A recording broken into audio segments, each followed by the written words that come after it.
அனைவருக்கும் மதிய வணக்கம். 30/11/2024 மதியம் 2 மணி நிலவர வானிலை அமைப்பு. வங்கக்கடலின் தென்மேற்கு பகுதியில் நிலவி வரும் ஃபிங்கால் சைக்ளோன் என்பது சென்னைக்கு தென்கிழக்கு புறமாகவும் புதுச்சேரிக்கு வடகிழக்கு புறமாகவும் மையமாக கொண்டு சுழன்று வருகிறது. இது காலை முதல் அது மேற்கு வடமேற்கு திசையை நோக்கி நகர்ந்து வந்தது. தற்பொழுது அந்த திசையில் மாற்றம் வேறுபாடு ஏற்பட்டுள்ளது. இதன் காரணமாக தற்பொழுது சென்னையில் நேற்று நள்ளிரவு முதல் தற்பொழுது வரை கன முதல் அதீத கனமழை அப்படின்ற மாதிரி ஒரு கனமழையை கொடுத்து வந்தக்கூடிய இந்த சூழ்நிலையில் தற்பொழுது இந்த புயலானது தென்மேற்கு திசையை நோக்கி கண்டிப்பாக அது வரும் மணி நேரங்களில் நகருவதற்கான சூழல் தெரிகிறது. இப்போ இதனாலே நமக்கு மழைப்பொழிவு எப்படி மாறும் அப்படின்றது பார்த்திங்கன்னா வட உள் மாவட்டங்களில் மீண்டும் பார்த்திங்கன்னா புயல் கரையேறும் பொழுது அவ்வப்போது கிடைக்கும். இப்போது சென்னையில் இப்போ பேஞ்சிட்டு இருக்க மழைப்பொழிவானது இன்னும் ஒரு சில மணி நேரங்கள் வரைக்கும் நீடித்து நல்ல ஒரு கனமழையாக கொடுத்து கொண்டிருந்தாலும் அது கொஞ்சம் தீவிரம் சற்று குறைந்து காணப்படும். அவ்வப்போது மழை விட்டு அப்படின்ற மாதிரி இருந்து கொண்டிருக்கும் சூழ்நிலையை நம்மளால் பார்க்க முடியும். ஆனால் அந்த விடாத கனமழை இப்போ தற்பொழுது காலை முதல் பெய்து கொண்டிருக்கும் அந்த மாதிரி ஒரு சூழல்ன்றது படிப்படியாக கொஞ்சம் குறையறதுக்கான ஒரு சான்சஸ் தெரிகிறது. இப்போது இதோட மழைப்பொழிவான பேண்ட்ஸ் அது பார்த்திங்கன்னா எங்கே இருக்குது அப்படின்றதுனா தெற்கு புறமாக சுழன்று அப்படின்றது. ஏன்னா இது தெற்கு நோக்கி நகரக்கூடிய ஒரு சூழ்நிலை இருப்பதால் கண்டிப்பாக இது புதுச்சேரியை நோக்கி அது நகரக்கூடும். இது அதான் ஏற்கனவே காலையில் நம்ம சொன்னதான். ஏற்கனவே அதாவது இந்த நிகழ்வானது வடமேற்கு திசையில் போய் சென்று அருகாமையில் நின்று அது மீண்டும் தென்மேற்கு புறமாக அது சுழண்டு வரும்.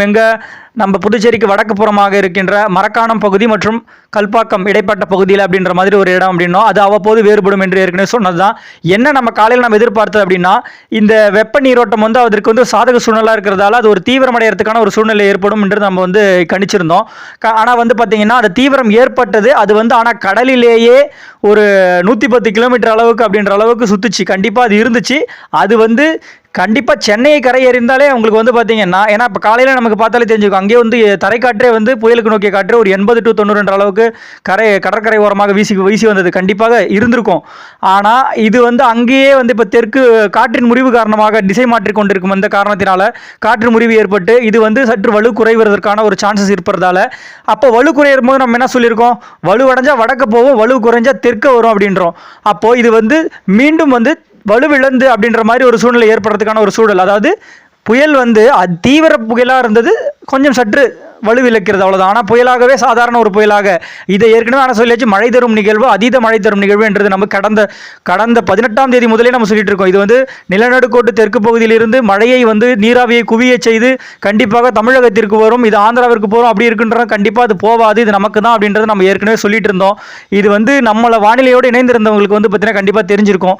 இந்த நிகழ்வு அங்கு இங்கும் அலைக்கழித்து கொண்டு அப்படி இப்படின்றதால சில அதாவது குழப்பம் ஏற்பட்டதுன்ற மாதிரி அந்த வானிலையாளர்கள் இடையே குழப்பம் ஏற்பட்டது. ஆனால் இது தமிழக கரைக்கு கன்ஃபார்ம் வர்றது உறுதி.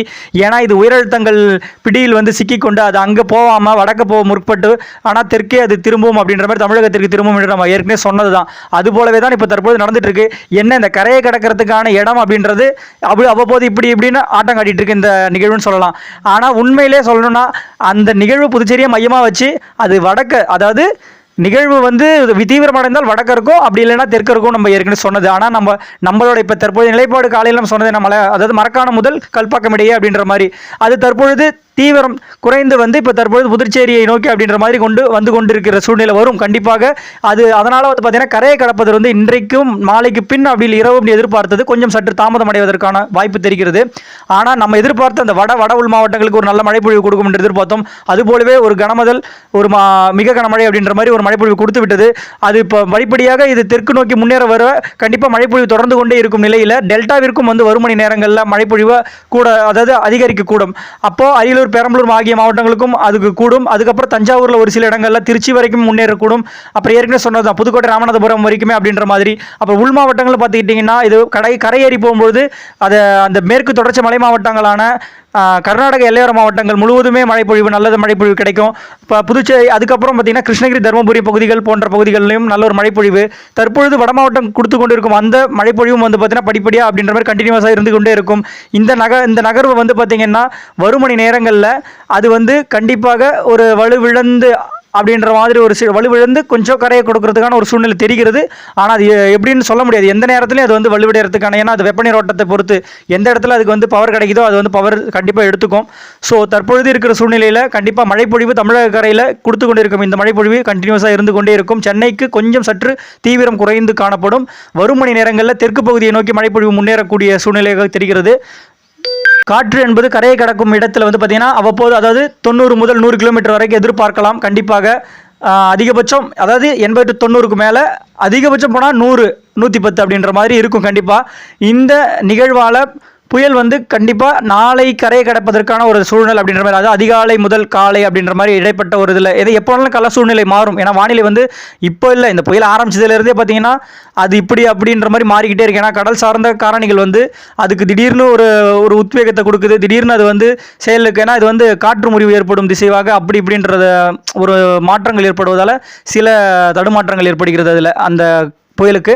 கண்டிப்பாக இது வந்து ஒரு நல்ல ஒரு மழைப்பொழிவு தரும் நிகழ்வாக தெரிகிறது என்று சொன்னபடியே பார்த்தீங்கன்னா நல்ல ஒரு மழைப்பொழிவு, நம்ம எதிர்பார்த்த மழைப்பொழிவு வந்து 40 சென்டிமீட்டர், அதாவது 30 to 40 இருக்கும் அப்படின்றது எதிர்பார்த்தோம். கண்டிப்பாக இந்த மழைப்பொழிவின் அளவு வரும்பொழுது நமக்கு தெரியும் நம்ம எந்தெந்த இடத்துல எவ்வளோ மழைப்பொழிவு வந்திருக்கு அப்படின்றது எதிர்பார்த்து கொண்டிருப்போம். வானிலை எப்பொழுதும் மாறுதலுக்கு உட்பட்டது. வானிலையோடு இணைந்தே இருங்கள். நன்றி, வணக்கம்.